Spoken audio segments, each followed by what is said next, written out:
여러분 안녕하세요. 만나서 반갑습니다. 김지상입니다. 오늘 이 시간 2024학년도 제2회 고졸 검정고시 함께 살펴보도록 하겠습니다. 이번 시험은 1회 시험과 이제 비교했을 때 이제 같은 출제 비중으로 되었는데요. 다만 난이도가 조금 쉬웠던 것으로 파악이 됩니다. 물론 1회 시험에 비해서 조금 쉬웠다 뿐이지 전체적인 어떤 평균 난이도는 유지하고 있다라는 거 기억하시면서 오늘 시간을 통해서 어떤 작품들이 또 어떻게 출제되었는지 함께 살펴보도록 하겠습니다. 먼저 1번부터 한번 살펴보겠습니다. 역시나 1번 문제, 화법 영역에 해당하는 문제인데요. 별다른 학습 없이도 충분히 이제 해결 가능한 그런 문제다. 보도록 할게요. 수정 후에 반영된 언어 예절에 대한 설명이 나왔어요. 사실 여러분들 이 언어 예절이 굉장히 오랜만에 저는 나온 어떤 개념이 아닐까 싶습니다. 우리 대화의 원리에서 공손성의 원리 혹시 기억하시나요? 물론 대놓고 그 공손성의 원리, 뭐 땡땡의 경률 이런 걸 직접적으로 묻진 않았지만 어떤 그러한 개념들을 녹아낸 문제였다. 수정 전, 은수야, 네 축구공 줘. 줘라고 하는 건 뭡니까? 명령형으로 말한 거예요. 그런데 수정 후에 봤더니 은수야, 네 축구공 좀 빌려줄 수 있겠니? 지금 뭐 하고 있어요, 여러분들? 네. 의문문 형식으로 물어보고 있죠. 이런 식으로 처음에 명령을 했을 때는 사실 이제 듣는 은수가 선택권이 없겠지만 있겠니? 라고 물어보면 선택권이 생기죠. 상대방의 부담을 최소화하는 것. 그래서 상대방의 부담을 덜어주며 말한다. 정답은 3번이 되겠습니다. 선생님이 오랜만에 이게 나왔으니까 하나씩 좀 체크를 해보는데요. 자신의 탓으로 돌려서 말하는 것. 그러니까 다 내 잘못이고 내가 실수를 했고 이런 것들을 우리는 대화의 원리, 공손성의 원리 중에 관용의 경률이라고 하고요. 자신을 낮추어서 겸손하게 말하는 거 겸양의 경률입니다. 그리고 조금 전에 선생님이 상대방의 부담을 덜어주며 이야기하는 거 뭡니까 여러분들? 그렇죠. 요령의 경률, 요령 있게 말하는 거죠. 그리고 마지막 상대방과의 뭐 친밀도를 강조하며 말한다에는 이 공손성의 원리에 해당하는 건 없습니다. 그래서 여기 1번에 정답 3번 이렇게 한번 풀어봤습니다. 2번으로 넘어가겠습니다. 여기서 발표에서 확인할 수 있는 말하기 방법이에요. 저는 개인적으로 이번 시험에서 이게 이제 새로운 유형으로 좀 등장한 게 아닐까. 이 말하기 방법이 여러분들이 고등학교 이제 1, 3학년 과정에 모의고사를 푸시면 항상 그 화법의 첫 번째 문항에서 말하기 방식을 묻는 문제가 항상 나오는데 그걸 좀 짧게 해서 저희 검정고시에서도 이렇게 출제가 됐습니다. 여러분 판다를 아시나요? 판다 물어봤어요. 이렇게 판다를 아시나요? 대답을 들은 후에 역시 이 자리에도 판단을 아시는 분들이 많군요 라고 했습니다. 그럼 1번 근거 자료를 신뢰하는지 제가 지금 말씀드린 이 자료 믿으십니까? 이렇게 물어보는 거 아니죠. 2번 발표 내용을 청중이 정확히 이해하도록 예를 들고 설명했다. 아직 예 없고요. 그 다음 발표의 중심 화제를 청중이 알고 있는지 확인하고 있다. 그렇죠. 정답은 3번이 되겠습니다. 판다를 아시나요? 들은 다음에 아시는 분들이 많군요. 그래서 오늘은 부지런한 동물인 판다에 관해 발표하려고 합니다. 라고 했으니까 중심 화제가 판다구나 라는 거 알 수 있었죠. 4번 발표 내용의 순서를 내자. 저 앞으로 뭐 판다의 어떤 특성, 판다의 생장 환경 뭐 이런 것들에 대해서 설명을 할게요. 라고 얘기한 건 아니니까요. 순서를 제시하지는 않았다. 정답은 그래서 3번이 되겠습니다. 이렇게 해서 화법 굉장히 1번과 2번 문항 아싸. 그쵸? 점수 확 잡고 이제 넘어갑니다. 문법입니다. 우리 고득점의 열쇠인 문법 어떤 게 나오는지 한번 살펴볼게요. 첫 번째가 한글 맞춤법 규정 나왔습니다. 보시면 이제 5항이 나왔는데 한 단어 안에서 뚜렷한 까닭 없이 나는 된 소리는 음절에 그죠? 다음 음절의 첫 소리를 어떻게 된 소리로 적는다. 그럼 여기서 말하는 이 뚜렷한 까닭이 무엇이냐? 우리가 여기까지 쳐야겠네요. 이 뚜렷한 까닭이라는 게 뭐냐? 우리가 된 소리 얘기 언제 일어납니까? 그쵸? 가바다가 가바다사자를 만났을 때. 다시 말해서 안 울림 미소소리가 안 울림 미소소리를 만났을 때 우리는 된 소리가 납니다. 그런데 그 뚜렷한 까닭 없이 나는 된 소리는 다음 음절의 첫 소리를 된 소리로 적는다라고 했습니다. 그럼 무슨 말이냐? 자, 단축을 볼게요. 앞에가 울림소리예요. 안 울림 미소소리가 아니란 말이에요. 그런데 이렇게 뿍 된 소리가 났다. 그럼 된 소리 그대로 적는 거. 오케이. 법석을 볼게요. 여기 보면 다만 기역 비읍 받침 뒤에서 나는 된 소리는 같은 음절이나 비슷한 음절이 겹쳐나는 경우가 아니면 된 소리로 적지 아니한다. 그럼 법석을 보도록 합니다. 비읍 받침 뒤에요. 그럼 발음은 어떻게 됩니까? 법석이겠죠. 발음은. 그런데 법이랑 썩이랑 같은 음절이나 비슷한 음절이 아니죠. 같거나 비슷하지가 않기 때문에 된소리를 적지 아니해서 석으로 적는 게 오케이 맞았습니다. 그럼 3번 갈까요? 훨씬 같은 경우는 이렇게 지금 뭐예요? 리을 울림소리 뒤에 이렇게 된소리가 났으니까 뚜렷한 까닭 없이 나는 된소리니까 된소리를 적는 거 맞죠? 그럼 정답은 4번일 것 같은데요. 우리 딱지를 한번 보도록 하겠습니다. 딱지는 딱지라고 발음이 되는 건 맞습니다. 그런데 법석과 마찬가지로 딱지는 딱과 찌라고 했을 때 기역 받침 뒤에 된소리가 나는데 요 딱이랑 찌랑 같거나 비슷하지 않으니까 표기할 땐 어떻게? 지로 써야겠죠. 선생님 그러면요. 여기서 말하는 같은 음절이나 비슷한 음절이 겹쳐나는 경우는 어떤 경우인가요? 예를 들면 우리가 오늘 참 씁쓸해. 기분이 씁쓸해. 그럼 씁 비읍 받침이죠. 뒤에 쓸 이렇게 발음이 났어요. 그런데 같거나 비슷하죠. 얘는 비슷하잖아요. 습이랑 쓸이랑. 비슷한 음절이 겹쳐나는 경우니까 얘는 쓸 때 어떻게 씁니까? 습슬이 아니라 씁쓸하다 이렇게도 쓸 수 있다는 얘기예요. 여러분들이 이 차이 좀 기억하셨으면 좋겠고요. 어차피 맞춤법 규정은 규정을 제시해주기 때문에 여러분들이 이제 긴장하지 않고 주어진 어떤 그 규정을 잘 따라서 체크해보면 정답을 찾을 수 있다. 4번 가겠습니다. 비동표현, 표현. 사실 저는 이번 고졸 검정고시에서 지금 1회도 그렇고요. 2회도 그렇고요. 이 문법 요소에서 좀 판가름을 낸다라고 생각을 하고 있어요. 우리가 문법 요소에서는 크게 높임 표현, 그 다음에 시제, 그러니까 과거, 현재, 미래 이런 시제, 그 다음에 피사동 표현이 대표적인 문법 요소에 해당하는 건데 지난 1회 시험에서 우리가 그 높임법 중에 상대 높임법이나 조금 난이도가 있었죠. 이번 시험에서는 피동 표현이 나왔는데 피동 표현을 한번 볼게요. 자, 피동 전미사 뭘 쓴다고 했습니까? 히리기. 그럼 우리가 여기 어간이 무엇이냐? 어간은 뭡니까 여러분들? 그쵸? 용언의 구성 중에 그러니까 용언이라는 건 이제 다로 끝나는 말이에요. 동사형용사. 이 중에 어간이라는 건 활용할 때 변하지 않는 부분, 실질적 의미를 가지고 있는 부분. 예를 들면 뭐 달리다, 달리고, 달리니, 달리면 그럼 달리까지가 어간이 되겠죠. 이 어간에 전미사 이를 붙이래요. 그럼 제가 한번 풀어보도록 합니다. 덮였다를 봅니다. 덮이었다. 맺혔다. 선생님 쭉 풀어볼게요. 맺히었다. 굴렸다를 봅니다. 굴렸다는 기본형은 뭡니까? 그렇죠. 구슬이 구르다잖아요. 그렇죠? 그러니까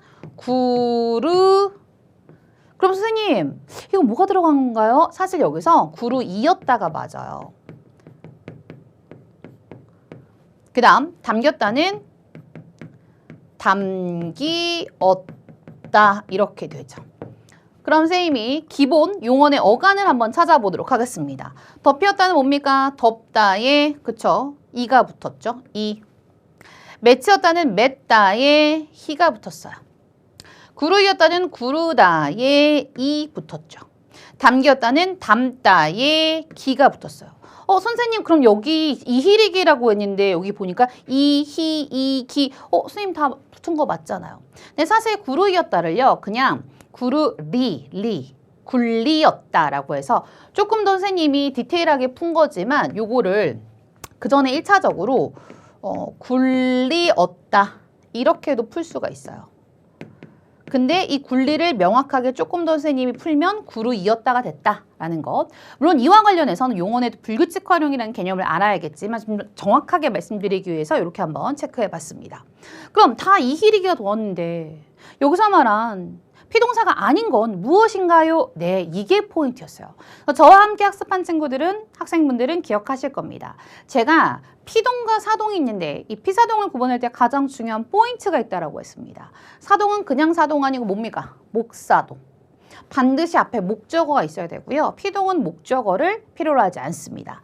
쓱 봤는데 들판이 덮였다, 눈물이 맺혔다. 그런데 구슬, 목적어 있죠. 다시 말해 3번은 이렇게 이희리가 들어갔지만 얘는 어디 표현에 해당한다? 사동 표현. 선생님, 사동 표현도 이희리가 들어가나요? 네, 들어갑니다. 사동 표현을 만드는 이 사동전피사에 이희리기 우구추가 있는데요. 역시나 요거 조금 난이도 있는 문제였다. 그래서 뭐지 당하셨을 것 같긴 했는데요. 이렇게 목사동을 기억했던 학생분들이라면 충분히 쉽게 해결할 수 있었다. 그 다음에 과일이 담겼다. 됐나요, 여러분들? 정답은 3번이 되겠습니다. 자, 이제 5번입니다. 바로 중세국어의 특징 나왔는데요. 오랜만에 소학원에 등장했습니다. 그럼 적절하지 않은 것이라고 했는데 이거 일일이 뭐예요? 그쵸? 다 읽는 것보다 기역, 니은, 디귿, 리을에 해당하는 중세국어의 특징 기억하시면 되겠죠. 공자라고 했어요. 사실 여러분 제가 공제가 아니잖아요. 공자를 조금 이렇게 선생님 확대해서 쓰면 공자에다가 플러스 이모음, 주격조사 이모음을 쓴 거예요. 이렇게 앞에가 이나 반모음 이 외의 모음으로 끝난 그렇죠. 단어 뒤에는 주격조사 이가 붙습니다. 그래서 주격조사 이가 쓰였다. 오케이. 중세국어 땐 주격조사가 이제 세 가지 형태가 있었는데요. 이가 있었고요. 모음 이가 있었고요. 그 다음 뭐예요? 제로 주격. 그래서 얘는 자음으로 끝나는 말 뒤에 얘는 조금 전에 말했듯이 이나 반모음 이 외의 모음으로 끝날 때 그 다음에 얘는 뭔가요? 이나 반모음 이로 끝나는 체언 뒤에 이제 제로 주격이 붙었다. 그럼 기억에 이렇게 나왔고요. 니은 가겠습니다. 여기 보면 이어적기라고 했습니다. 여러분 이어적기가 뭔가요? 그렇죠. 연음연상을 그대로 표기한다고 생각하시면 돼요. 그런데 여기 보면은 얼굴이며 형태, 현대어랑 다른 게 없어요. 얘를 만약에 이어적기로 썼다면 얼굴이며 이렇게 썼어야겠죠. 정답 몇 번? 2번이죠. 이어적기가 아니라 뭐다? 끊어적기다. 선생님 중세국어인데 왜 끊어적기가 있나요? 네, 있을 수 있습니다. 왜? 소학원에는 중세국어 거의 후반의 자료예요. 다시 말해 근대국어에 넘어가기 직전에 자료이기 때문에 우리가 중세국어의 기본 자료로 많이 배우는 용미어천가나 그 다음에 세종어조민정가는 조금 다른 특징들이 있습니다. 어쨌든 2번이고요. 몸을이라고 했습니다. 여기 보니까 뭐 딴 거 안 하고 방점으로 성조를 나타낸다. 여기 방점이죠, 여러분들. 글자 왼쪽에 방점을 찍어 소리의 높낮이를 표현했다. 아직까지는 중세국어의 자료다라는 거. 자, 어두자음군입니다. 어두자음군. 어두자음군은 말 그대로 어두, 말씀어의 머리 두. 그럼 말씀의 머리 두라는 건 첫 소리에 온다는 거. 첫 소리에 자음 군, 무리가 왔다는 겁니다. 어디 있습니까, 여러분? 요거. 선생님 좀 크게 써볼까요? 첫 소리죠. 여기다가 자음 무리가 왔으니까. 어두자음군. 선생님께서 어두자음군 좀 쉽게 설명드릴 때 초성에 그죠? 합용명사가 쓰인 거 이렇게도 이야기를 하는데요. 정답은 그래서 2번이 되겠습니다. 자, 이제 6, 7번 장문 한번 봐보도록 하겠습니다. 이제 개요인데요. 사실 이번에 장문 영역이 되게 쉽게 나왔어요. 사이버 범죄에 쉽게 노출될 수 있는 문제점에 대한 대응 방안을 골라라라고 했습니다. 그럼 당연히 뭐 해야 됩니까? 개인정보 보호에 힘써야겠죠. 뭐 이거는 여러분들이 이제 일반적인 상식으로 충분히 풀 수 있는 문제였다라는 거. 뭐 자료의 가공을 자유롭게 허용하면 안 되겠죠. 인터넷 접속 환경을 편리하게 개선하기. 접속 환경을 편리하게 개선하면 나도 편리하지만 누군가에게도 편리할 수 있겠죠. 학습 형태를 대면에서 비대면으로 전환하기는 전혀 상관이 없었다. 7번 갑니다. 니은을 구체화한 결과이다. AD의 고쳐쓰기 방안으로 적절하지 않은 것이라고 했습니다.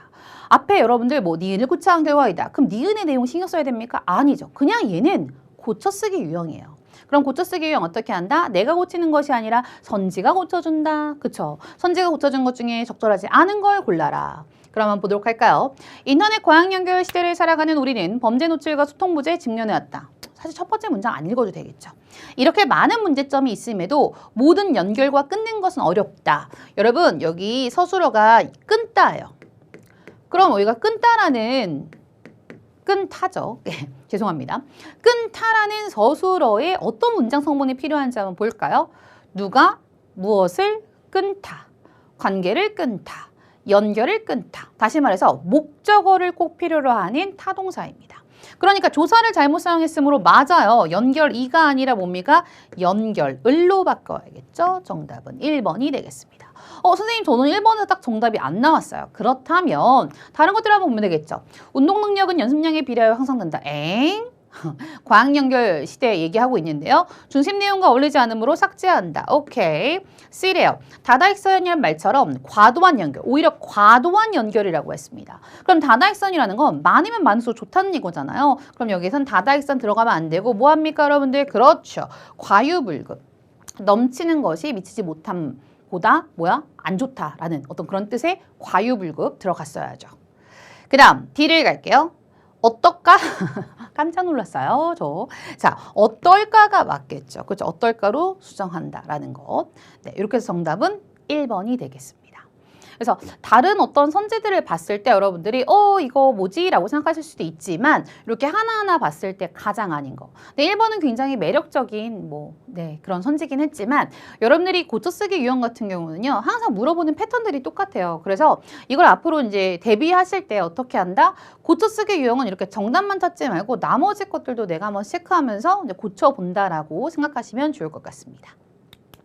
자, 이제 8번 다시 문법입니다. 제가 좀 의아했던 게 원래 그쵸 여러분들 문법의 마지막 문제 그러니까 화작문에서 마지막 문제 항상 중세국어가 나왔는데 중세국어를 먼저 5번에 뚜아 하고 나타났어요. 그러니까 그건 무슨 말이냐면 이제 출제자들 입장에서도 뭔가 시험지 공간 배치일 수도 있겠지만 저는 앞부분에서 조금 시간을 끌어주는 어떤 그러니까 끌어주는 어떤 그런 포인트도 있는 것 같아요. 그래서 여러분들이 뭔가 모르는 어떤 혹은 어려운 문제가 나왔을 때는요. 너무 한 문제에 대해서 고민하지 마시고요. 바로바로 다음 거 넘어가신 다음에 다시 돌아오셔도 된다라는 거. 어쨌든 8번 음운 변동이 적용된 것이라고 했습니다. 가다바 뒤에 오는 미음, 비음, 니은 미음의 영향을 받아 각각 뭘로 됐습니까? 비음. 오마니, 그쵸? 코비자 써서, 그쵸? 오마니로 교체되어 발음되는 연사. 뭡니까, 여러분들? 비음화입니다.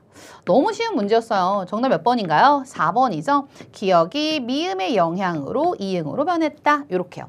그럼 나머지 단어들은 어떤 것들로 이제 일어났는지 한번 보도록 합니다. 축하는 뭔가요? 기역과 히읗이 만나서 키읔됐죠. 그럼 이거 뭡니까? 거센 소리 내기 축약에 해당합니다. 밥집은 아까 전에 우리 살짝 했죠. 비읍과 지읒이 만나서 집, 그쵸? 된 소리가 됐어요. 된 소리 내기. 그 다음 구지를 볼까요? 디귿이 이모음 만나서 지읒으로 변했습니다. 디귿이 이모음 만나서 지읒으로 변한다. 국의 음화. 요렇게 해서 선생님이 한번 다른 음운 변동도 좀 체크를 해봤습니다. 아직까지는 굉장히 친절하게 문제가 출제되고 있습니다. 하지만 음변동 같은 경우는요. 이제 고졸 검정고시 과정뿐만 아니라 내가 뭔가 수능까지 보고 있다. 먼 미래까지 내가 좀 계획을 하고 있다라고 한다면 음운변동은 명확하게. 왜요? 그렇죠. 항상 나오는 개념이기 때문이죠. 그래서 정답은 8번에 4번이었습니다. 자, 이렇게 해서 1번부터 8번까지 화법, 작문, 문법 함께 해결해 봤고요. 이제 어떤 작품 등장했는지 보도록 하겠습니다. 이육사의 광야가 나왔습니다. 반가우셨을 거라 생각합니다. 왜냐면 이 광야 같은 경우는 이육사의 또 작품이라는 게 우리 고졸 검정고시 과정에서 굉장히 좀 그나마 자주 등장하는 작가 및 작품이라고 볼 수 있는데요. 일단 선생님이 이렇게 세트 문제가 있을 때는 어떻게 해라? 반드시 그 세트에서 무엇을 묻고 있는지, 그렇죠? 선문제, 후지문. 그러니까 먼저 문제를 파악한 다음에 그 다음에 지문을 봐라. 문제를 한번 보도록 할게요. 봤더니 9번에 표현상 특징 물어봤고요. 10번에 각 연의 내용으로 적절하지 않은 거. 그리고 11번에 A에서 알 수 있는 화자의 태도. 그럼 저거 한번 정리하면서 여러분들과 같이 한번 문제 해결해 나가도록 하겠습니다. 자, 까마득한 날에 하늘이 처음 열리고 어디 닭 우는 소리 들렸으랴. 까마득한 날. 그 다음에 지금 다시 천고디. 미리 좀 체크를 할게요. 그 다음에 우리가 이육사라는 작가가 어느 시대 작가다? 일제강점기 때 시대의 작가다라는 거 기억하시고요. 일제강점기 때 이 이육사는 강한 남자, 상남자, 정말 남자의 뭐랄까 본보기? 정석? 그래서 제가 이제 일제강점기를 대표하는 두 작가가 있어요. 윤동주와 이육사가 있고요. 교과서가 사랑하는 작가죠. 네, 평가원이 사랑하는 작가입니다. 그랬을 때 제가 보통 학생분들한테 육사는 형, 동주는 오빠라고 하는데요. 그 이유가 이육사는 전체적으로 약간 저항정신, 강한 남성적 어조 이런 것들을 좀 많이 써서 이제 표현하고 있다. 그럼 어떤 내용인지 한번 보도록 할게요. 광야, 드넓은 어떤 그쵸? 정말 넓은 들판을 우린 광야라고 하는데 왜 광야인가? 까마득한 날 하늘이 처음 열리고 어디 닭 우는 소리 들렸으랴? 들리지 않았다는 얘기죠. 그만큼 뭐예요? 이 광야가 처음에 생겼을 때 굉장히 고요했다는 거죠. 모든 산맥이 바다를 연모에 휘달릴 때도 산맥들이 바다를 사랑한대요. 연모는 사랑이거든요. 그래서 의인화가 쓰였구나. 펜이 그쵸 의인화. 휘달릴 때에도 차마 이곳 어딥니까? 광야를 범하지 못했대요. 그러니까 들어오지 못했대요. 그만큼 광야가 어떻다는 겁니까, 여러분들? 신성하다는 거예요. 광야의 신성성. 그럼 저가 여러분들 문제 함께 보도록 하겠습니다. 10번에 1년과 2년 나왔는데요. 자, 1번, 1년에는 새로운 세상이 열리는 모습. 그렇죠. 까마득한 날에 하늘이 처음 열렸다라고 했잖아요. 그러니까 이제 시작이 되었구나 라는 것. 그러니까 광야의 탄생, 천지개벽 이렇게 볼 수 있겠네요. 그럼 10번에 1번은 맞고요. 2연에서 외부 세력에 대한 호감을 드러내고 있다. 여러분 호감이라면 범하지 못하는 게 아니라 들어와. 누구든 환영이야 라고 얘기를 했겠죠. 그럼 정답은 벌써 2번이 나왔구나. 호감은 아니다. 호감 X예요. 끊임없는 광음. 광음은 이제 빛과 그늘인데요. 그러니까 밝아졌다가 어두웠다. 밝았다 어두웠다가. 뭐 한 거예요? 시간의 흐름이죠. 광음을 부지런한 계절이 피어선지고 라고 했어요. 어떤 시간의 흐름을 꽃이 피고 지는 거에 비유해서 표현했습니다. 이런 것들을 우린 국어에서 관념의 구체화라고 합니다. 눈에 보이지 않는 걸 눈에 보이는 것처럼 표현했다. 그래서 관념의 구체화. 큰 강물이 비로소 길을 열었다. 강물 뭡니까? 우리의 역사죠. 선생님, 강물이 왜 역사인가요? 여러분들이 이제 사회 학습을 하실 때 느끼실 거예요. 우리 어떤 문명의 탄생, 다 어디에서? 그렇죠. 강 근처에서. 그래서 강물은 어떤 역사의 탄생이다. 역사의 시작이다. 라고 생각하시면 되겠습니다. 3년에서 끊이지 않는 세월의 흐름? 그렇죠.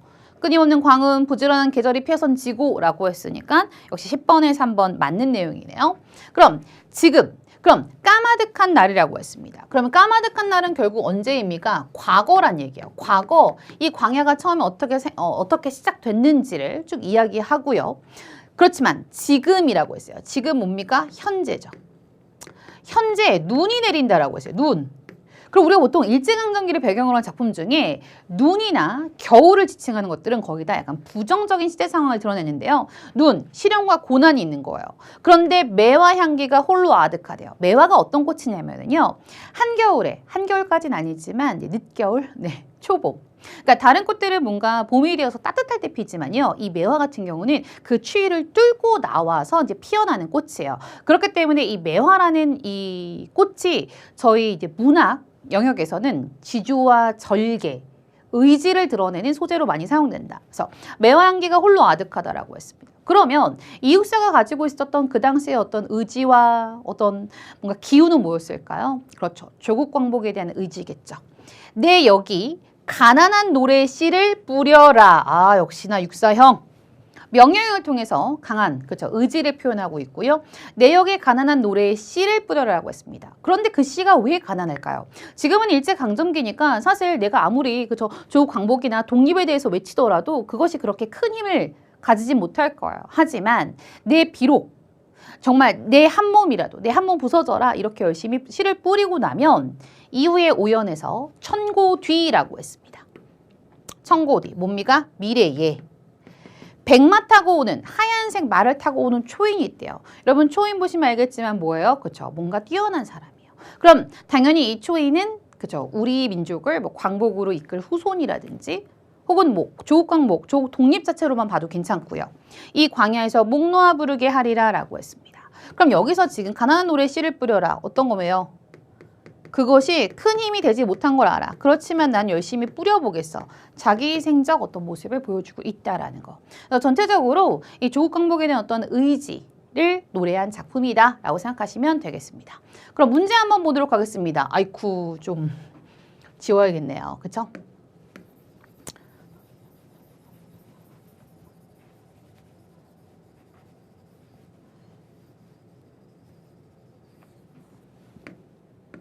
볼게요. 윗글에 대한 설명을 하나 적절한 것이라고 했습니다. 정답은 1번이죠.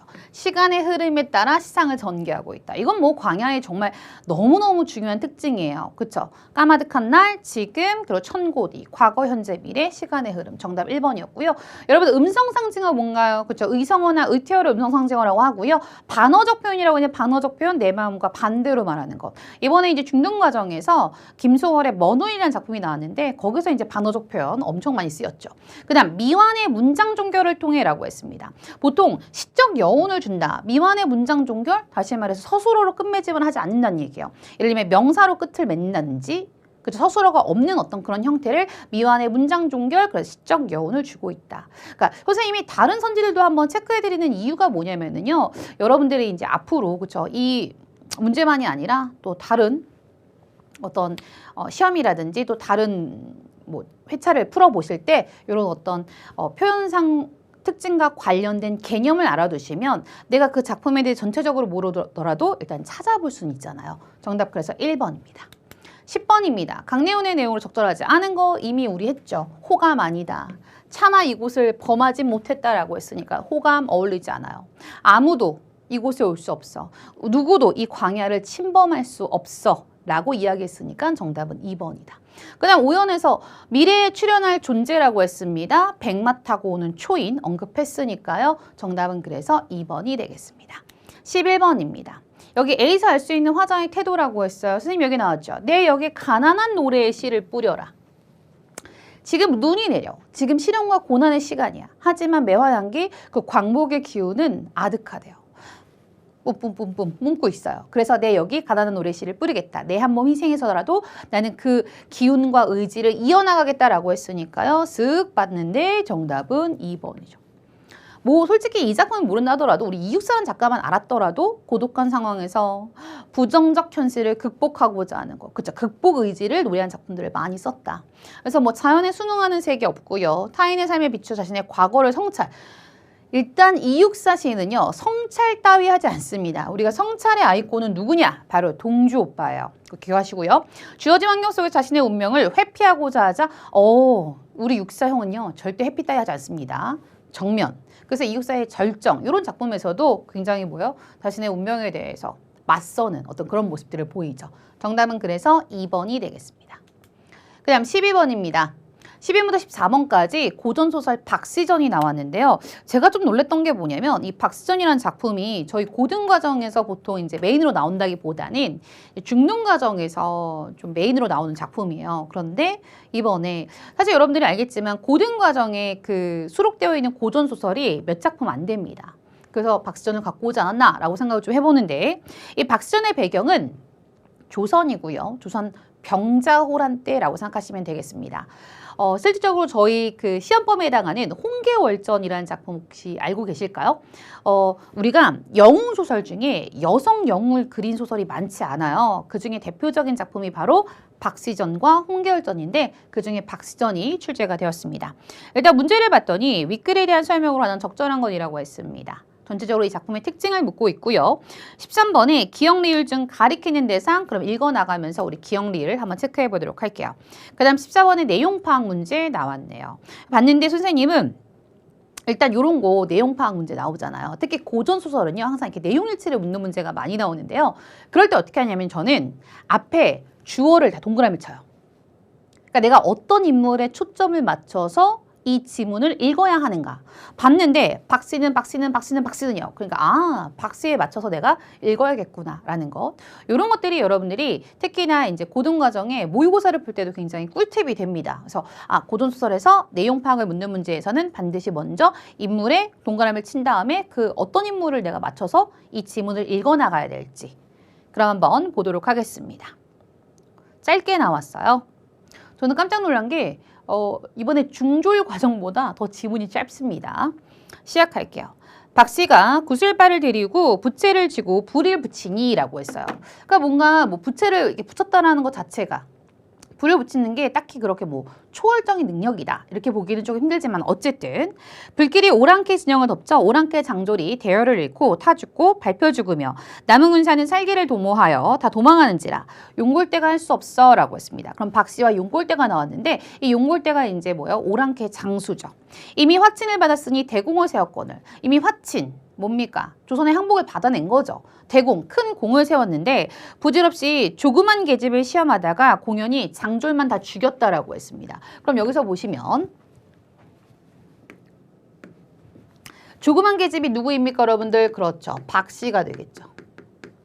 박씨 집에 이제 침범을 한 거예요. 뒤에를 읽어보시면 알겠지만 조그만 계집을 시험하다가 공연히 장졸만, 그러니까 나의 장수와 이제 병사들만 죽였으니 어찌 분하고 한스럽지 아니하리요. 하고 회군하여 나설제, 회군, 군대를 돌린 거죠. 왕대비 세자 대군이며 장한 미색을 데리고 하는지라. 여러분 아시죠? 우리가 이제 전쟁을 했을 때 전쟁에서 이기면 전리품이라고 해가지고 그쵸? 어떤 볼모로 잡아가는 어떤 대상들도 있을 거고요. 그 다음에 장한 미색이라는 게 뭐냐면 그 도시만에 예쁜 여인들을 이제 데리고 가는 거예요. 지금 누구누구 데리고 왔습니까? 왕대비, 세자, 대군, 여인들을 데리고 가고 있는 거죠. 그럼 여기서 왕대비는 어쨌든 니은은 그쵸? 박씨가 아니니까 따로 선생님이 이렇게 좀 구분해서 놓을게요. 박씨가 12개화를 시켜. 여러분 10이라는 요 어휘도 잘 기억해 두시면 좋습니다. 12는 여자 하인, 여자 종이라고 생각하시면 되는데요. 이제 12개화를 시켜 외치기를 무지한 오랑캐야 너희 왕놈이 무식하여 은혜지국을 침범하였거니와 우리 왕대비는 데려가지 못하리라. 만일 그런 뜻을 두면 너희들은 본국에 돌아가지 못하리라 라고 했어요. 지금 회군에서 돌아가는 누구한테 그죠 용골대에게 야 우리 왕대비는 못 데려가지 마. 너네들이 그렇게 큰 잘못을 하고도 왕대비를 데려간단 말이야. 막 소리를 지고 있어요. 선생님 그러면은 요렇게 고전설에서도 중략이 나오잖아요. 중략을 기점으로 해서 위아래를 조금 보시는 게 좋은데요. 사실 선생님은 만약에 문제를 풀었다면 12번 내지는 14번, 다시 말해 특히나 14번의 내용 파악 문제를 이렇게 좀 끊어서 보시면 명확하게 볼 수 있다. 일단 우리가 문제로 보겠지만 1번 박씨는 오랑캐의 용맹함을 두려워하고 있다. 누가 봐도 1번이죠. 오랑캐를 막 혼내주고 있잖아요. 그럼 이미 정답 나왔죠? 그 다음 박씨는 오랑캐가 큰 죄를 지었다고 말하고 있다. 뭐라고 말했습니까 여러분들? 무지한 오랑캐야 너희 왕놈이 무식하여 은혜지국을 침범하였거니 라고 했으니까 네 가능하겠네요. 그 다음에 3번 박씨는 개화를 통해 자신의 의사를 전달하고 있다라고 했어요. 그쵸? 박씨가 12개화를 시켜 외치거늘 이라고 했으니까 이미 뭐예요? 그쵸? 3번도 나왔네요. 그럼 4번은 아직 안 나왔지만 일단 1, 2, 3번을 중략 이전의 내용으로 확인할 수 있었습니다. 그렇다면 정답은 1번은 일단 나왔고요. 중략 다음으로 넘어갈게요. 박씨가 또 개화를 시켜 외치기를. 아우 자꾸 말하는데 개화를 시키네요. 정말 귀찮은 주인이에요. 너희가 일양 그리하거든 내 제주를 구경하라. 내 제주를 구경하라 하면서 이제 제주를 보여줍니다. 하더니 이윽고 공중으로 두 줄기 무지개 일어나고요. 갑자기 모진비 내리고요. 음풍 일어나고 바람 일어나고요. 백설이 날린대요. 막 눈보라치고요. 얼음이 얼어. 갑자기 추워진 거예요. 오랑캐 군중의 말발이 땅에부터 한 걸음도 옮기지 못하는지라. 이거 일반 사람이 이렇게 할 수 있습니까? 할 수 없죠. 그러니까 박씨가 지금 뭐예요? 그죠? 주술을 부리고 있는 거죠. 그래서 오랑캐를 얼려버린 거죠. 그래서 아무도 움직이지 못하는 거예요. 정말 얼음땡에서 얼음을 만든 거예요. 그 다음 그제야 오랑캐 장수들이 황급하여 아무리 생각하여도 모두 함몰할지라. 그러니까 아무리 생각해도 이대로 있다간 죽겠구나 라고 생각을 한 거예요. 마지못하여 오랑캐 장수들이 투구를 벗어 창을 버려 피화당. 이 피화당은 이 박씨가 지내는 공간입니다. 여러분 앞으로 고전소설에서 당자가 나오면 어떻게 생각하시냐면 당은 뭐다? 뭔가 집. 공간을 의미하는구나 생각하시면 되겠습니다. 그래서 우리 고전시가에서도 초당 나오면 초가집 이렇게 이야기하거든요. 다시 돌아와서 피화당 앞에 나아가 꿇어 애걸하기를 오늘날 이미 화친을 받았으나 왕대비는 아니 모셔갈 것이니 그러니까 왕대비를 왜 모셔가냐 모셔가지 마라 라고 하니까 우리 왕대비는 모셔가지 않을게 오랑캐가 얘기하고 있죠. 박부인 덕택에 살려주옵소서라고 했습니다. 박부인이라고 했으니까 뭐예요? 디귿도 역시나 박씨를 의미하죠. 하고 여러 가지로 자정을 말하여 애걸하거늘 박씨가 주렴. 여러분 주렴. 저는 좀 의아했던 게 뭐냐면 첫 번째 첫 줄에서 구슬발 나오잖아요. 이 구슬발이 주렴이에요. 똑같은 의미입니다. 근데 앞에서는 현대어로 풀어 해줬는데 뒤에서는 그냥 주렴으로 나왔어요. 그래서 주렴이 구슬발이구나. 구슬발 안에서 꾸짖기를 너희들을 시없이 죽일 것이로되 천시를 생각하고 하늘의 도움에 있는 시기를 생각하고 용서하거니와 난 원래 너희를 죽이려고 했는데 내가 하늘의 어떤 그런 것들을 생각해서 너희들을 일단 용서해 줄게. 너희 놈이 본디 간사하여 넘치는 죄를 지었으나 넘치는 죄를 지었다라고 대놓고 얘기하고 있죠. 이번엔 아는 일이 있어 살려보내나니 조심하여 들어가며 우리 세자와 대군을 부디 태평히 모셔가라라고 했습니다. 그러니까 처음에는 왕대비, 세자, 대군, 장안미색 데리고 갔는데 왕대비는 안 돼! 라고 했더니 오랑캐가 이제 박씨 그 도수를 보고 무서워 우리 왕대비 안 데리고 갈게 라고 했더니 박씨가 세군과 세자와 대군을 이제 부디 태평히 모셔가라. 만일 그렇지 않으면 내 오랑캐를 씨도 없이 면하리라. 앞에 내도 역시나 박씨를 의미하죠. 그럼 정답은 왕대비를 가리키는 니은이 정답이 되겠네요. 일단 볼게요. 윗글에 대한 설명을 하나 적절한 것이라고 했습니다. 1인칭 주인공. 저는 얘가 고전소설이라는 사실을 딱 알자마자 1인칭 주인공 바로 뺐습니다. 보통 우리가 고전소설은요. 3인칭이고요. 3인칭 전지적 작가 시점. 작가 시점이라는 거 기억하셨으면 좋겠습니다. 속담 없었고요. 인간을 위기에서 구하는 동물 없었고요. 정답은 4번이죠. 초월적 능력. 다시 말해서 막 도수를 부리는 박씨가 나오죠. 인물이 등장한다. 정답은 그래서 4번이 되겠습니다. 13번입니다. 여기 봤더니 그죠? 13번 내용 뭐요? 가리키는 대상이 다른 거예요. 제가 조그만 계집 박씨였죠? 근데 왕대비가 정답이었잖아요. 그리고 박부인과 네, 다 박씨를 가리키죠. 그래서 정답은 왕대비, 정답은 2번이 되겠습니다.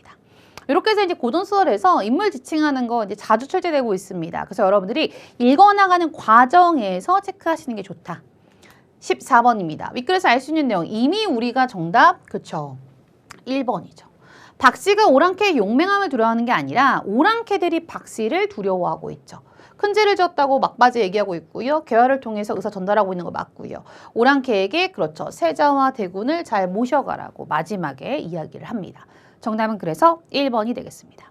그래서 박씨전이 사실은 이제 고등 과정에서 거의 처음 등장한 건데도 여러분들이 이제 주어진 지문만 꼼꼼하게 읽으셨다면 그렇게 큰 어려움 없이 해결할 수 있었다. 그 다음 보겠습니다. 두터비 파리를 물고 15, 16번. 제가 항상 학생분들한테 말씀드릴 때 이제 보통 이제 중고등 과정에 공통적으로 수록하고 있는 작품을 좀 중점적으로 봐라. 혹은 미출제된 작품들을 좀 중점적으로 봐라. 이렇게 말씀을 드리는데 이 두터비 파리를 물고 가요. 중등 과정과 이제 고등 과정에 공통적으로 수록된 작품입니다. 그럼 어떤 내용인지 한번 보도록 할게요. 15번 봤더니 갈래의 특성 물어봤고요. 16번 봤더니 표현상 특징 물어봤습니다. 자, 일단 보니까 뭔가 작자미상 갈래가 뭘까요, 여러분들? 이거 시조인데요. 시조. 근데 우리가 보통 생각하는 시조 같은 경우는 딱 세 줄로 끝나잖아요. 그런데 얘는 지금 보니까 이렇게 중장, 요 부분이 어때요? 얘는 초장, 중장, 종장이 됐습니다. 중장이 2구 이상 길어진 형태를 우리 무슨 시조라고 하냐? 사설 시조라고 하고요. 이런 사설 시조는 조선 후기 평민들 사이에서 굉장히 유행했던 시조예요. 그래서 이 사설시조 같은 경우는 조선 전기의 이제 사대부들이 어떤 주로 작자층인 그런 시조에 비해서 굉장히 솔직하고 그 다음에 비판적이고 풍자적인 내용이 많다. 그래서 이 작품 같은 경우는 사실 이제 풍자적인 내용을 담고 있는 작품인데요. 한번 보도록 합니다. 두꺼비가 두꺼비예요. 두꺼비가 파리를 물고 두험은 이제 조그만 언덕 같은 건데 거기 위에 치달아 앉아 있는 거예요. 그러니까 예를 들면 그림을 그리자면 있고 두꺼비가 이제 이렇게 있는 거죠. 파리를 이렇게 물었어요. 죄송합니다. 뭐 이렇게 파리가 여기 있어요. 파리. 건넌산 바라보니 백송골이 떠 있건을 이렇게 물고 있다가 갑자기 건넌산을 봤더니 큰 새가 막 날아오는 거예요. 이렇게 날아오는 거야.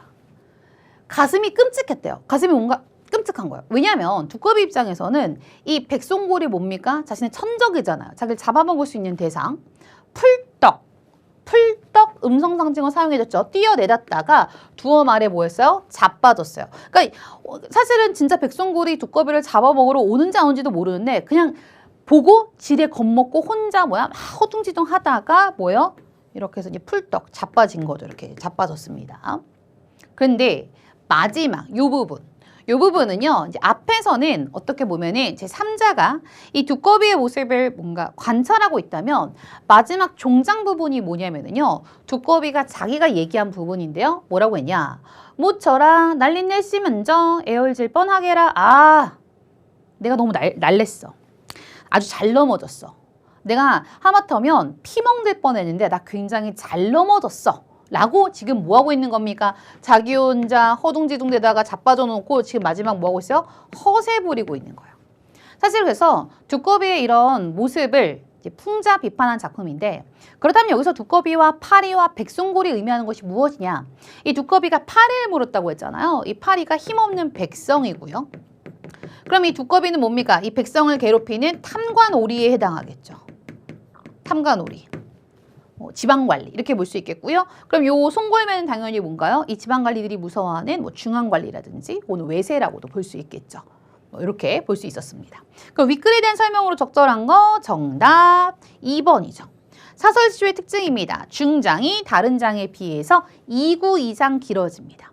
보통의 우리가 시조 같은 경우는 한 장에 4구로 이어졌어요. 그렇죠? 아니 2구 죄송합니다. 2구. 그러니까 1구, 2구, 3구, 4구, 5구, 6구. 그래서 3장 6구 45자 내외라고 하는데 이 사설시조 같은 경우는 중장이 2구 이상 길어졌다. 그럼 나머지 갈래의 특성에 해당하는 우리가 갈래들을 체크해 보도록 합니다.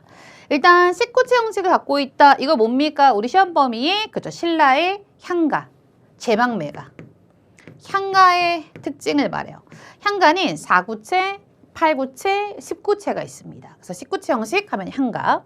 그 다음 3번에 후렴구가 반복되고 있다라고 했어요. 보통 후렴구 나오면 선생님이 3분 후, 사문보, 분연체, 후렴구 뭡니까? 고려가요. 우리 시험 범위에 해당하는 작품에 뭐가 있어요? 청산별곡, 그쵸, 있죠. 아니, 가시리 이런 것들이 있고요. 그 다음에 수미상관 구조라고 했는데 수미상관 구조를 딱 이제 특징으로 가지고 있는 갈래는 없습니다. 다만 이 수미상관은 작품의 처음과 끝이 같거나 비슷하게 반복되는 걸 수미상관이라 그래요. 선생님이 그래서 머리수에 꼬리 밑자를 써서 머리랑 꼬리가 서로 관계가 되는 것. 수미상관 구조, 딱히 이거를 특징을 갖고 있는 갈래는 없다. 그럼 나머지 이런 갈래들의 대표적인 특성들은 여러분들이 기억해 두시면 좋겠죠. 16번입니다. 표현상 특징이라고 했습니다. 공감각도 심상을 통해 주제를 부각하고 있다. 여러분 공감각도 심상 뭡니까? 감각의 전이에요. 두 가지 심상이 함께 드러나는 거 여기 없었고요. 해학적인 표현을 통해서 대상을 희화라는 게 뭐냐면 우스꽝스럽게 그렸다는 얘기예요. 그럼 누구를 지금 우스꽝스럽게 그리고 있습니까? 2번, 그쵸? 두꺼비요. 두꺼비가 혼자 막 겁내다가 혼자 자빠져 놓고서는 막 허세 부리고 있잖아요. 정말 우스꽝스러운 모습이에요. 그런 두꺼비의 모습을 통해서 탕가노리의 어떤 횡포를 비판 풍자하고 있다. 색채 이미지를 통해라고 했어요. 여기서 색깔 드러나는 거 있나요? 뭐 푸른색, 검은색 없었고요. 명령형 종결 표현이라고 했는데 명령형 종결 표현 애열질 뻔 하게라. 선생님 라 명령형 아닌가요? 아니죠 여러분들. 여기서 하게라 밑에 아주 친절하게 그쵸? 이거 선생님 라 명령형 아닌가? 이렇게 생각하는 학생분들을 위해서 아주 친절하게 멍이 들 뻔 하였구나 라고 했으니까 오히려 감탄형에 더 가깝죠. 정답은 그래서 2번이 되겠습니다. 자, 이제 17번부터 19번. 저는 깜짝 놀랐습니다. 왜냐면 물론 두근두근 내 인생이 제가 이전에도 이렇게 말씀을 드렸어요. 출제 가능성 분명히 있다. 왜냐면 아직 출제되지 않은 작품이다. 그런데 사실 제가 좀 조심스러웠던 이유가 뭐냐면요. 여러분들 아시겠지만 시나리오, 극갈래가 저희 이제 그 시험에 직접적으로 출제되는 게 그렇게 흔하지 않은 회차예요. 몇 년 전에 8월의 크리스마스라는 그 시나리오가 출제되긴 했는데요. 여러분들이 전체적으로 뭐 10년치, 20년치를 봐도 시나리오, 특히나 극갈래에 해당하는 작품들은 거의 출제 가능성이 조금 떨어집니다. 여러분 매회 시험을 보면 보통 현대시, 현대소설, 고전시, 고전소설 혹은 고전소설 대신에 뭐 예를 들면은 뭐 고전 수필 이렇게 이제 등장을 하는데 이번에는 과감하게 현대소설이 빠지면서 이렇게 시나리오가 등장했습니다. 제가 봤을 때 이번 2회차에 시나리오가 등장했기 때문에 정말 한동안 또 몇 년 동안은 또 시나리오가 출제되지 않지 않을까라고 생각을 해봅니다. 어쨌든 두근두근 내 인생이라는 극갈래인 시나리오가 나왔습니다. 17번 여러분 아시죠? 이거 보지 않고도 딱 보고 시나리오구나라고 했으면 바로 풀 수 있는 문제였습니다. 이 작품은 영화를 하기 위한 영화 상영을 전제로 한 시나리오고요. 실질적으로 제가 이 작품 영화를 보진 않았지만 송혜교, 강동원 주연의 굉장히 정말 슬픈 영화였다고는 알고 있습니다. 그래서 여기서 보면은 이제 그러니까 선천적으로 이제 조로증을 앓고 있는 아름이를 통해서 어떤 가족의 사랑 그리고 아름이의 어떤 아픔 이런 것들을 보여주는 작품이었는데요. 일단 선생님 말했지만 이건 시나리오고 그 다음에 시나리오는 영화 상영을 전제로 한다. 영화나 드라마. 그렇기 때문에 뭘로 촬영합니까? 카메라 촬영합니다. 카메라 촬영하니까 뭐예요? 특수용어 사용돼야죠. 그럼 정답 나왔죠? 벌써 여기서 씬 넘버 나왔었고요. S샵, 그죠? 장면 번호. 그 다음 또 하나가 컷투 기술이 나왔어요. 컷투. 이렇게 나왔잖아. 아이고, 여기, 그쵸? 그럼 촬영을 고려한 전문 용어 사용하고 있다? 4번이죠. 그 다음에 여기다 선생님이 조금 더 더하기를 한다면 인물이나 시간이나 그 다음에 공간. 네, 제약이 있다 없다? 없다. 인물수. 그쵸? 선생님이 이거 사람인자 쓴 거예요. 인물수, 시간, 공간, 제약이 없다라는 것. 무대 위에 사건이 전개되고 있다. 장과 막을 구성단위로 사용하고 있다. 얘네들은 똑같은 극갈래이지만 연극, 상연을 전제로 한 희곡이고요. 등장인물이 관객과 직접 소통하고 있다라고 했는데 사실 뭐 연극 그러니까 무대에서 이루어지는 연극 같은 경우는 가능할 수도 있겠죠. 하지만 3번에 제가 희곡을 명확하게 안 써드린 이유가 뭐냐면요. 희곡이라고 해서 반드시 그러니까 연극을 위한 어떤 대본이라고 해서 반드시 꼭 관객과 소통하는 건 아니거든요. 그러니까 희곡의 일반적인 특징이 아니기 때문에 제가 따로 희곡의 어떤 부분에 넣지 않았습니다. 그래서 1, 2번은 희곡의 일반적인 특징에 해당한다라고 기억하시면 되겠습니다. 자, 그럼 18번 문제를 봤더니 편지가 나왔어요. 읽어보시면 알겠지만 여기서 이 편지가 이제 아픈 아름이에게 어떤 한 통의 편지가 오는데 그 편지가 이제 이메일이에요. 그 내용을 봤더니 그쵸? 보낸 사람 이름은 이서화, 제목은 아름에게. 아름이 고개를 갸웃거리며 편지를 열어보며 편지 내용이 화면에 채워진다. 그러니까 편지 내용이 뭐예요? 방송에서 너가 아픈 걸 잘 봤고 난 너의 또래고 우린 친구가 될 수 있을 것 같고 막 이런 내용이 써 있어요. 그러니까 아름이가 편지를 본 다음에 이서화? 그러면서 두근두근 갑자기 가슴이 뛰고 목이 바짝바짝 타면서 온몸에 열기가 느껴지는 아름이라고 했습니다. 그러니까 아름이가 어떻게 보면 이제 아픈 아이니까 거의 태어나서부터 지금까지 계속해서 뭐하고 있는 거예요? 그렇죠? 병실에 있겠죠. 병원에 있는 아이인데 그런 아이에게 또래 아이에게 그렇죠? 편지가 왔어요. 그 편지를 보고 아름이가 가슴이 뛰기 시작했대요. 설렌 거죠. 그럼 여기 볼까요? 기억의 기능으로 한 적절한 것이라고 했습니다.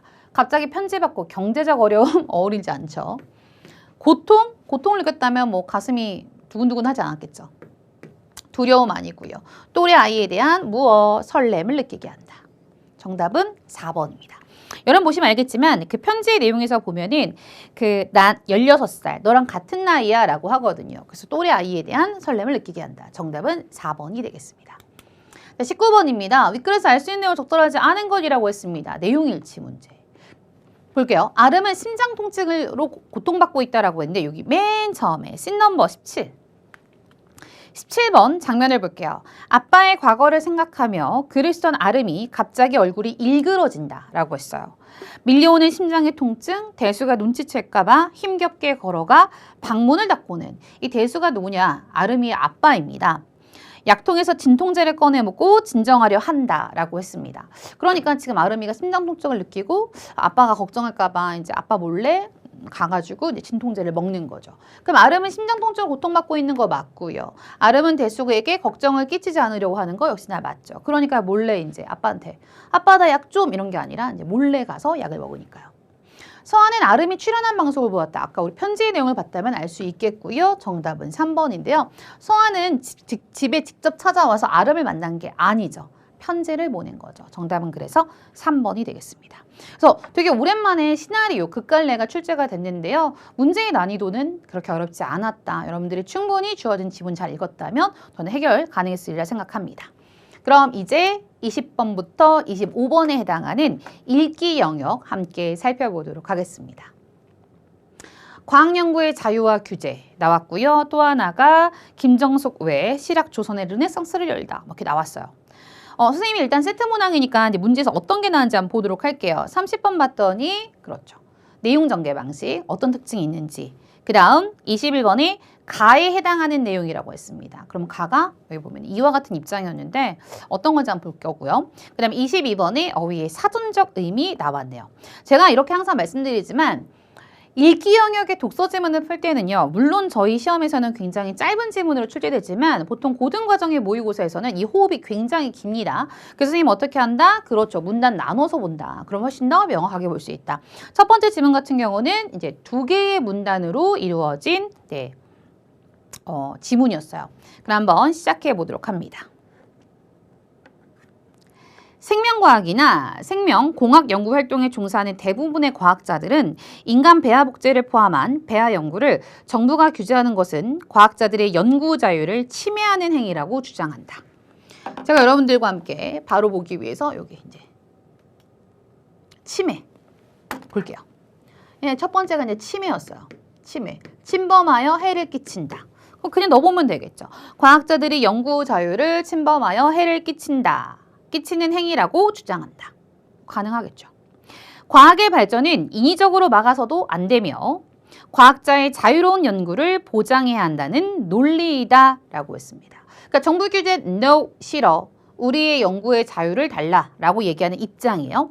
이와 같은 입장에서라고 했습니다. 그러면 가의 입장은 뭡니까? 정부의 규제에 반대하고 과학자들의 연구에 자유를 달라는 입장이겠죠. 인간 배아 복제를 지속적으로 연구해 그 기술을 발전시키고 응용하면 암과 같은 난치병을 치료할 수 있으며 우리나라의 과학기술 경쟁력을 높일 수 있다고 주장한다. 선생님 여기까지 읽은 다음에 저는 쓱쓱 그었어요. 왜요? 여러분 뒤에 이어질 내용을 보시면 이번에는 이와 반대되는 입장이 나와요. 그런데 이러한 주장을 비판하는 입장에서라고 했습니다. 그러니까 저는 첫 번째 문단을 앞부분과 뒷부분을 쓱쓱 2등분을 한 거죠. 앞부분은 어떤 입장? 그렇죠. 과학자의 자유로운 연구를 보장해야 한다. 뒷부분은 그거에 대해서 반대하는 입장이겠죠. 인간 배아 복제를 초래할 수 있는 연구에 엄격한 사회적 규제를 가해야 한다고 주장한다. 초래. 일의 결과로서 어떤 현상을 생겨나게 함이라고 했습니다. 그럼 배아 복제를 생겨나게 할 수 있는 연구에 엄격한 사회적 규제를 가해야 한다. 가능하겠죠. 초래. 일단 뭐 이 단어들을 모르시더라도 그쵸. 가장 4개 중에 적절하지 않은 걸 고르면 되니까요. 그 다음 이들은 인간 배아 복제가 엄연한 생명체인 배아를 조작하고 실험하고 죽이는 일련의 비도덕적 행위를 수반하므로 연구의 자유라는 미명 하에 허용될 수 없는 일이라고 본다. 미명. 그럴듯하게 내세운 명목 하에 허용될 수 없다. 가능할 것 같은데 사실 좀 미심쩍죠. 왜냐면 우리가 치매라는 단어는 실질적으로 일상생활에서도 많이 사용하는 단어예요. 물론 초래나 이런 미명이 여러분들이 봤을 때 이거 조금 생소한 단어인데? 낯선 단어인데? 라고 생각하실 수도 있겠지만 일단은 뭐 가능은 하겠구나 라고 생각하고 일단 넘어가겠습니다. 아울러 이들은 만약 인간 배아 복제를 허용하게 된다면 이는 곧 인간 개체 복제, 즉 인간 복제로 나아가게 되는 길을 열어주게 될 것이므로 사전에 강력하게 뭐 해야 된다? 규제해야 된다. 여러분 첫 번째 문단 읽고 좀 파악하셨나요? 그럼 첫 번째 문단은 전체적으로 지금 그 과학자의 연구를 자유롭게, 그러니까 자유를 보장해야 된다는 입장과 그렇지 않은 입장과의 어떤 그렇죠 상반된 의견을, 상반된 관점을 근거에 맞춰서 이야기를 하고 있습니다. 그럼 선생님 일단은 이렇게 한번 써놓고 20번 한번 볼게요. 윗글에 대한 설명을 하는 적절한 것이라고 했습니다. 통계자료 있었나요? 물론 두 번째 문제도 쓱 봤는데 뭐야 통계자료 따위 없고요. 화제에 대한 그렇죠. 상반된 입장 딱 봐도 찬반 있었잖아요. 정답 그래서 2번이고요. 질문을 통해 독자의 호기심 유발하고 있다라고 했는데 제가 처음부터까지 슥 하고 봐더라도 물음표가 없어요. 네, 의문형 없었고요. 대상과 관련한 개인적인 경험, 뭔가 개인적인 경험과 관련된 이야기가 나올 법한 주제는 아니죠. 정답은 그래서 2번이 되겠습니다. 21번입니다. 여기 21번 봤더니 지금 가에 해당하는 내용이라고 했어요. 선생님 가, 이와 같은 입장. 그럼 이와 같은 입장은 아까도 제가 언급해드렸지만 과학자의 자유로운 연구를 보장해야 한다는 입장이에요. 그러니까 과학자가 자유롭게 연구를 할 수 있게 해달라라는 입장이죠. 그럼 이런 입장에서 할 수 있는 것, 가에 해당하는 내용입니다. 과학 발전을 인위적으로 막아서는 안 된다. 관련 있나요? 네, 정답은 1번이죠. 그러니까 과학 발전을 인위적으로 뭔가 규제, 정부의 규제라든지 통제로서 막을 수 없어. 그냥 과학자들의 자유로운 어떤 연구를 인정해주고 해줘야 돼. 그래야지만 우리나라의 과학기술력이 경쟁력을 갖출 수 있어. 이런 얘기를 하고 있는 거잖아요. 정답 그래서 1번이고요. 과학자의 연구 자유는 과학 발전과 관련이 없다. 에이, 이거는 뭐. 왜냐면은 이와 같은 입장에선 결국 그래야지만 우리 과학 발전, 경쟁력을 갖출 수 있다라고 했고요. 배아 복제 연구는 엄격한 사회적 규제가 필요하다. 이건 반대되는 입장이겠죠. 배아 복제 연구는 난치병 치료에 도움이 되지 않는다. 이런 얘기는 찬성도 반대도 아닌 입장이었죠. 정답 그래서 1번이 되겠습니다. 쉽게 풀었죠. 그 다음 이제 리을 두 번째 문단 읽어야 돼요. 보니까 쟁점이에요. 보시면. 그럼 제가 쟁점에다가 요 의미를 그대로 한번 넣어보도록 하겠습니다. 이면에는 연구의 자유를 어떻게 볼 것인가 하는, 논쟁의 이면에는 연구의 자유를 어떻게 볼 것인가 하는 어떤 일을 서로 양보하여 협의점이 자리하고 있다. 협의점이 아니죠. 양보하고 협의하면 안 돼요. 이 쟁점은 무엇이냐? 서로 다툼이 되는 지점이에요.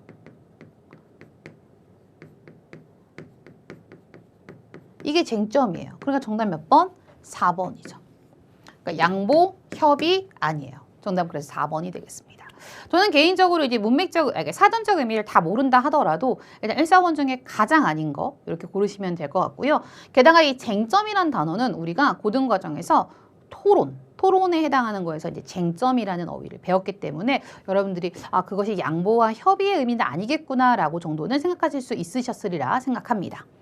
자, 오늘 이 시간 이제 마지막 지문입니다. 23번부터 25번. 역시나 내용일치 문제 나왔고요. 24번에 알맞은 접속 표현, 그리고 25번에 A에 대한 설명이라고 했습니다. A에 대한 설명, 이제 마지막 문단이었으니까요. 앞에서부터 한번 보도록 할게요. 요 글을 한번 선생님 나눠봤더니 총 4개의 문단으로 구성되어 있고요. 첫 번째 문단부터 갑니다. 실학자들은, 여러분 실학자 누구입니까? 그렇죠. 우리 실학자의 대표적인 작가 있죠? 박지원인데요. 실생활에 도움이 되는 학문을 하는 사람들을 우리는 실학자라고 했습니다. 천주교와 함께 유입된 서양화를 대상의 참다운 형상을 묘사하는 데 적합한 화법으로 여겨 적극적으로 받아들였대요. 그러니까 실학자들이 서양화를 적극적으로 받아들였다 이런 얘기죠. 그런데 서양화법에 매료됐던 실학자들의 태도를 보면 한 가지 특이한 사실이 발견된다라고 했습니다. 그럼 첫 번째 문단에서 실학자들이 서양화를 적극적으로 받아들였는데 이들을 받아들이는 과정에서 어떤 특이한 사실이 있대요. 박지원, 박제가, 홍대용과 같은 이용후생학파, 북학파입니다. 주로 서양의 어떤 표현에 관심이 많았다? 회화적 표현. 이해 반해가 나왔습니다. 벌써 접속 표현에서 이해 반해가 나왔다라는 건 앞뒷 내용이 뭐다? 대조적이다라는 거 기억하시면 좋겠고요. 이익이나 정약용 같은 경세치용학파는 회화의 원리나 그림을 그릴 때 사용되는 기구에 더 많은 주의를 기울였다. 그러니까 똑같은 실학자예요. 북학파, 이용후생학파도 그렇고 경세치용학파도 둘 다 실학자인데 이용후생학파 같은 경우는 회화적 표현에 관심을 많이 뒀고요. 경세치용학파는 기구에 더 관심을 뒀대요. 그들의 학문적 지향이 다르듯, 그러니까 이용후생과 경세치향, 학문적 지향이 다르듯 서양화법에 대한 인식 또한 특정 방면으로 나타나는 것이 흥미롭다라고 했습니다. 그럼 봤더니 여기 선생님 지금 두 번째 문단까지 읽고 우리가 확인할 수 있는 거 한번 볼까요? 1번 아직 모르겠어요. 2번. 이용후생학파는 회화에 해당되는 기구, 우리 기구에 관심이 있었던 건 경세치용이에요. 그러면은 2번은 틀렸구나. 이용후생학파와 경세치용학파는 학문적 지향이 달랐다. 여기 뭐라고 나왔습니까? 그들의 학문적 지향이 다르듯 서양화법에 대한 인식 또는 특정 방면으로 나타나는 것이 흥미롭다. 정답은 3번이 되겠습니다. 선생님 벌써 두 번째 문단까지만 읽었는데 정답 찾아냈습니다. 그래서 여러분들이 이렇게 문단을 좀 끊어서 읽는 연습 반드시 필요하다라는 거. 그 다음에 서양화가들은 아직 안 나왔죠. 계속해서 갑니다. 조선 후기 실학자들의 관심을 받으며 유입된 서양화법은 다양한 분야의 그림에 영향을 끼쳤다. 그러니까 다양한 분야에 영향을 끼쳤대요. 그런 다음에 기억한 다음에 서양화법의 유행은 그리 오래 지속되지 않았다라고 했어요. 이렇게 다양한 분야에 영향을 끼쳤음에도 불구하고 우리가 다양한 분야에 영향을 끼쳤으면 사실 오랫동안 좀 그게 지속되는 경우가 많잖아요. 그럼에도 불구하고 뭐예요? 오래 지속되지 않았다. 그럼 앞뒷 내용이 반대니까 기억에는 뭔가 반대되는 표현이 들어가겠네요. 그 까닭은 무엇일까? 자기가 물었어요. 그런 다음에 아마도 눈에 보이는 현상보다 정신을 중요시한 동양화의 전통이 강하게 작용했기 때문이라고 여겨진다라고 했습니다. 그럼 조선시대 전반에 걸쳐 지속된 게 아니라 유행은 오래가지 않았다라고 했습니다. 그럼 얘 틀렸다는 거 알 수 있겠고요. 그 다음에 아직 4번은 안 나왔네요. 자, 마지막 문제 이제 A니까 선생님이 요거는 지문을 준비해봤습니다. 일단 정답은 이렇게 3번 찾았고요. 그 다음 24번에 그쵸. 어떻게? 하지만이 되겠죠. 유입된 서양화법은 다양한 분야의 그림에 영향을 끼쳤으나 오래 지속되지 않았다라고 했으니까 하지만이 들어가는 게 가장 적절하다. 그러니까 사실 선생님이 이렇게 알맞은 접속 표현도요. 여러분들이 처음부터 막 창작을 하는 게 아니라 선지에 있는 거 하나하나씩 넣어보면 뭐예요? 가장 자연스러운 걸 찾는다. 정답은 4번이 되겠습니다. 자, 오늘 이 시간 이제 마지막 문제입니다. A, 그쵸? 이 문제가 A에 대한 설명이라고 했는데 A에서 어떤 설명이 나왔는지 한번 볼까요? 예로부터 동양에서는 눈에 보이는 사실을 그대로 옮겨 그리기보다, 그러니까 눈에 보이는 사실을 그대로 옮겨 그리는 건 동양 스타일이 아니라는 거죠. 무엇? 마음으로 해석하여 표현하고자 했다. 그 결과 동양의 화가들은 먹과 선을 위주로 라고 해서 먹과 선을 위주로 대상의 무엇? 의미와 느낌을 전달하는 데 주력했다. 그러면 선생님 뭐 써요? 반면 나왔죠. 서양에서는 눈에 보이는 것을 그대로 화폭에 담으려고 원근법과 화려한 색을 사용하여 원근법 사용했고요. 화려한 색 사용했고요. 사실적인 표현을 추구했다. 동양화와 서양화에 나타나는 이 같은 차이는 정리해주죠. 차이는 정신적인 것을 추구하는 동양인 눈에 보이는 현상에 집중하는 서양인의 삶에 대한 태도의 차이에서 비롯된 것으로 보인다라고 했어요. 그러니까 결국 이러한 차이, 그러니까 동양화와 서양화의 가장 큰 차이를 보이는 이유가 뭐래요? 그렇죠? 삶에 대한 태도의 차이라는 거죠. 여기 포인트 나왔죠. 그럼 다시 한번 정리해 주죠. 세상을 바라보는 인식과 태도의 차이가 결과적으로 그만큼 다른 회화적 표현을 낳았던 듯하다라고 했습니다. 그래서 이 내용을 바탕으로 우리가 마지막 이렇게 문제를 한번 풀어볼 건데요. 일단 문제 깨끗하게 지운 다음에. 근데 여러분 제가 지금 지문 정리할 때 보셨나요? 네. 만약에 이렇게 정보가 딱 두 개로 나눠진 거면 예를 들면 이렇게 기호로 조금 구분할 수도 있고요. 아니면은 선을 두 번 그어서 그 정보를 분류해 줄 수도 있고요. 그 다음에 제가 이렇게 읽을 때 문장을 이렇게 쓱 긋잖아요. 이런 것들도 하나의 방법인데요. 여러분들이 그냥 눈으로 쓱쓱쓱 읽어보시는 것보다는 이렇게 문장을 끊어서 읽는 습관을 가지시면요. 훨씬 더 그 정보가 잘 읽히기 시작합니다. 그래서 뭔가 호흡이 긴 지문을 읽는 걸 좀 어려워하시는 학생분들은 이런 방법을 사용해 보셔도 좋다. 그럼 이제 마지막 문제 이제 정말 풀어봅니다. A에 대한 설명을 하는 적절한 것이라고 했습니다. 동양화와 서양화 개념을 정의하고 있다. 아니죠. 개념, 동양화란 이런 것이고 서양화란 이런 것이다. 이런 거 없었죠.